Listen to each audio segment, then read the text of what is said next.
नमस्कार विद्यार्थी मित्रांनो, बघा इनव्हर्स ट्रिग्नोमेट्रिक रेशो हा ट्रिग्नोमेट्रिक लेसन मधला लक्षात घ्या हा शेवटचा लेसन आहे। बघा तुम्हाला त्याच्यात एक पहिलं सम दिले tan inverse 1 plus tan inverse x is equal to 0 find the value of x। बघा खूप सोपा सम आहे, लक्षात घ्या युजिंग प्रॉपर्टी। बघा इथे एक प्रॉपर्टी आपण अप्लाय करू using property tan inverse x plus tan inverse y is equal to tan inverse x plus y upon 1 minus x into y। म्हणजे ही प्रॉपर्टी आपण इथे अप्लाय करू शकतो। बघा tan inverse x plus tan inverse y, tan inverse x मध्ये 1 आणि tan inverse y जो आहे ते आपण इथे x टाकणार आहोत। बघा लक्षात घ्या, म्हणजे इथे tan inverse 1 plus tan inverse x, बघा इथे आपण हे व्हॅल्यू रिप्लेस केलेले आहे। त्यानंतर इथे लक्षात घ्या tan इनव्हर्स, बघा x दिसतोय म्हणजे x ची व्हॅल्यू 1 प्लस y ची व्हॅल्यू आहे आपल्याकडे x upon 1 minus 1 into y। बघा tan inverse 1 plus tan inverse x याची व्हॅल्यू आपल्याकडे किती आहे 0। बघा tan inverse 1 plus tan inverse x याची व्हॅल्यू मी 0 पुट अप केली is equal to tan inverse 1 plus x upon 1 minus 1 into y y। आता हा tan inverse आहे, याला मी लेफ्ट साइडला घेतो म्हणजे हा झाला इथे tan आणि हा 0 इथे as it is। म्हणजे इथे लक्षात घ्या 1 plus x upon 1 minus y। tan 0 ची व्हॅल्यू tan 0 हा 0 च असतो, लक्षात घ्या tan 0 0 is equal to 1 plus x upon 1 minus y। लक्षात घ्या हा डिवाइडचा जी व्हॅल्यू आहे 1 minus y इथे मल्टिपल ला वाटवा 0 into 1 minus y is equal to 1 plus x। इथे बघा 0 into 1 minus y म्हणजे ही व्हॅल्यू झाली आपल्याकडे 0 1 plus x। त्यानंतर फायनल आन्सर बघा हा जो प्लस 1 तुम्हाला राइट साइडला दिसतोय त्याला लेफ्ट साइडला घेऊ म्हणजे तो काय झाला -1 म्हणजे therefore x is equal to -1। बघा अशा पद्धतीने आपण x ची व्हॅल्यू इथं फाइंड आउट केली।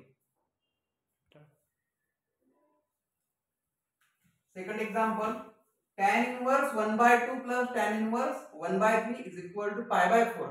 हे बघा आपल्याला प्रूव्ह करायचं आहे, लक्षात घ्या आपण जे ह्या टॉपिक वरती सम घेतोय ते सगळे इम्पॉर्टंट असे सम घेतोय म्हणून एक्झाम साठी प्रिपरेशन करून जा।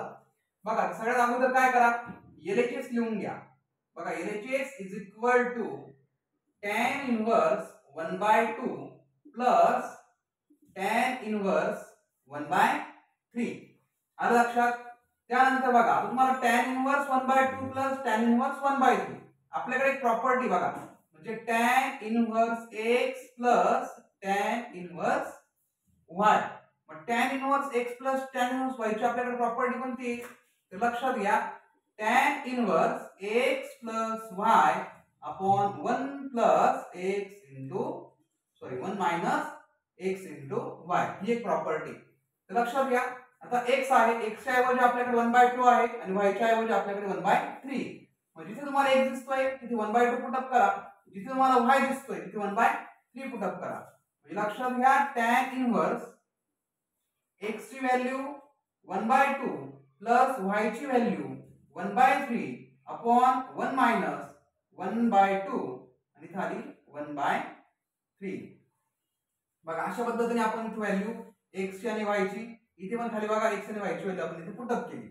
त्यानंतरची स्टेप बघा tan इनवर्स, बघा इथे आपण क्रॉस मल्टिप्लिकेशन करू म्हणजे 3 1 जार 3 प्लस 2 1 जार 2 अपॉन 2 3 जार 6।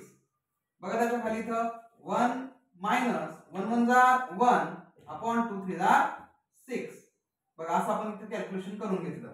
त्यानंतरची स्टेप बघा tan इनवर्स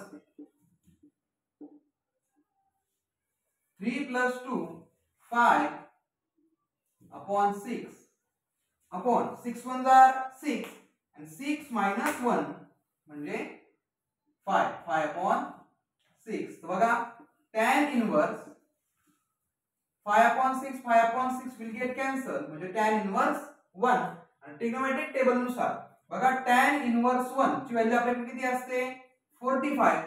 बट तुम्हाला रेडियनचा फॉर्म पाहिजे मग त्या 45 डिग्रीला आपण रेडियन मध्ये फॉर्म करू म्हणजे किती आला तो π/4। म्हणजे लक्षात घ्या LHS is equal to RHS। बघा तुम्हाला हे 4 मार्कासाठी एक्झाम्पल येऊ शकतं, त्यासाठी फक्त ही प्रॉपर्टी जी आहे ही तुम्हाला लक्षात ठेवणं गरजेचं आहे.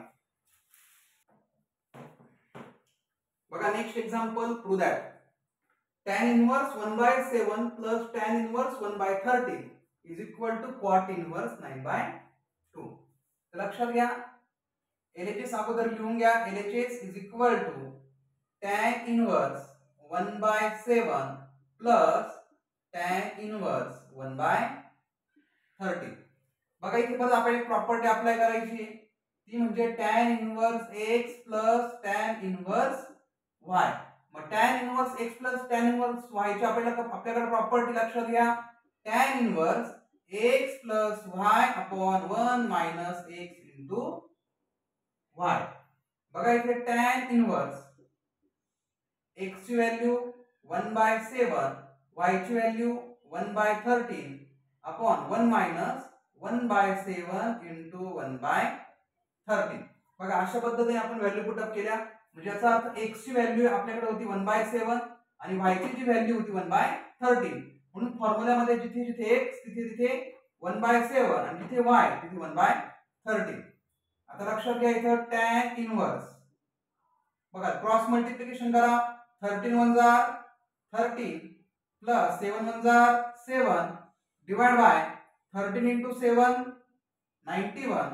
इथं लक्षात घ्या 1 minus 1 1 जा 1, 13 9 जा 13 7 जा 91. बघा नेक्स्ट स्टेप, tan इनवर्स, बघा 13 plus 7 20 upon 91. इथे लक्षात घ्या 91 जा 91, 91 minus 1 म्हणजे 90 upon 91. लक्षात घ्या tan inverse 91 91, denominator will get cancel, 20 upon 90, 0 will get cancel. tan inverse is equal to 2 upon 9. आलं लक्षात, tan इनवर्स निघाला, पण आपल्याला पाहिजे cot इनवर्स. मग जो cot जो आहे बघा तो tan चा रेसिप्रोकल म्हणजे 1 upon tan इनवर्स. लक्षात घ्या cot ची व्हॅल्यू आपल्याला काढायची, लक्षात घ्या, असं लिहू नका. बघा cot inverse is equal to 1 upon tan inverse, बरोबर. म्हणजे cot inverse x is equal to 1 upon tan inverse x, म्हणजे असं एक रेसिप्रोकल आपल्याकडे असणार आहे. म्हणजे लक्षात घ्या cot इनवर्स तुम्हाला फाइंड आउट करायचं आहे, म्हणून तुम्ही असं काय करा, रेसिप्रोकल करा. म्हणजे cot इनवर्स 9/2, कारण tan चा रेसिप्रोकल म्हणजे हा cot निघतो, म्हणून tan इनवर्स 2/9 असल्यामुळे आपल्याकडे cot इनवर्स येणार आहे 9/2. बघा अशा पद्धतीने आपण LHS is equal to RHS हे प्रूव्ह केलं.